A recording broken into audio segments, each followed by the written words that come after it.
चीजें याद करने का तरीका क्या होता है, ये मुझे भी हमारे टीचर ने जब मैं 3rd में थी तब बताई थी बात। अब मैं अपने बैच में अपने स्टूडेंट्स को बताती हूँ। रविंदर कौर नाम था उन मैम का, बहुत अच्छे ढंग से उन्होंने समझाया था और वो मेरी लाइफ की पहली टीचर थी जिन्होंने हमें चीजों को आसान बनाना बताया कि आसान कैसे बनाते हैं। तो उन्होंने हमें बोर्ड पे बना के दिखाया, 3rd क्लास में थी तब मैं, 8 साल का बच्चा, कि हमारा दिमाग जो है ना एक ऐसे कबर्ड है, एक अलमारी, एक बक्सा मान लो।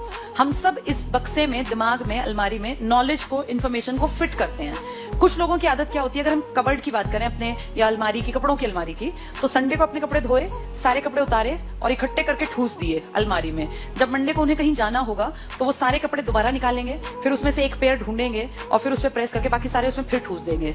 फिर उनको दोबारा कपड़े चाहिए तो फिर दोबारा सारा निकालेंगे। टाइम रोज वेस्ट करेंगे। कुछ लोग अपने कपड़ों को बस ऐसे घुसा के और जब जरूरत पड़ेगी तब निकाल लेंगे। फिर जब वो कपड़े निकालते हैं तो उनकी दुगनी मेहनत लगती है, क्योंकि इन कपड़ों में इतनी सिलवटें पड़ गई हैं कि उसको प्रेस में टाइम लगेगा। ये इन्फॉर्मेशन भी होती है जो सिर्फ पढ़ते जाते हैं।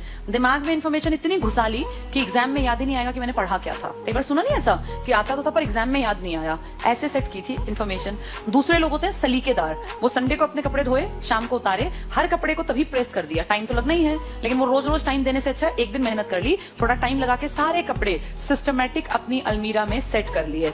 अब जब इनको मंडे को जाना है और इसको व्हाइट शर्ट चाहिए तो इसको पता है व्हाइट शर्ट यहाँ रखी है, ब्लैक पैंट यहाँ रखी है, नीली कमीज वहां है। इसको रोज टाइम नहीं वेस्ट करना, ये रोज टाइम खराब करेगा। ऐसे ही तुम लोग हो, हम भी ऐसे ही थे।